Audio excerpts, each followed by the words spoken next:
You're listening to Neural Newscast. I'm Vanessa Calderon. Today's headline is, kind of a spicy one. A report says an OpenAI economics researcher quit and claims the company is holding back research that could make AI look bad for the economy. I'm Dana Whitaker. This comes from Futurism, citing reporting by Wired, and the core allegation is OpenAI has gotten more guarded about publishing internal research that might suggest AI could hurt jobs or economic stability. The key name here is Tom Cunningham, an economics researcher. According to the report, in an internal departure message, he warned the economics team was drifting away from real research and starting to operate like, basically, a propaganda arm for his employer. Wired sources also say at least one other person on that economics research team left with similar frustration. And if that's accurate, it points to an internal fight over whether inconvenient findings get published as is, or, softened when they clash with business goals. And look, if you're a researcher and you're told your job is to produce evidence, but only if it's flattering, that stops being research and starts being marketing with footnotes. After Cunningham's departure, the report says OpenAI Chief Strategy Officer Jason Kwon circulated a message emphasizing the company should build solutions, not only publish research on hard subjects. The framing, as reported, is, OpenAI isn't just studying AI, it's deploying it, and that comes with agency for outcomes.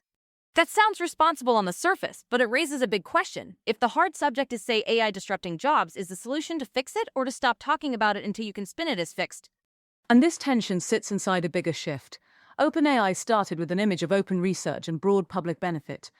The report notes that today its leading models are closed, and the organization has restructured into a for-profit public benefit corporation, while still keeping a non-profit arm in a controlling role on paper. And when you're talking about a company that's reportedly eyeing a massive public offering and operating at the scale of global infrastructure, incentives change fast. Bad headlines aren't just annoying anymore. They're expensive. Futurism's summary also points to the scale of capital involved. The report describes extremely large investment discussions and equally large spending commitments, including cloud costs. In that environment, research that undercuts confidence in AI's economic upside gets politically and financially sensitive fast. Which brings us to the research people actually want. Not just how many users tried ChatGPT, but what happens when it changes hiring, wages, entry-level work, or whether entire job categories get thinned out.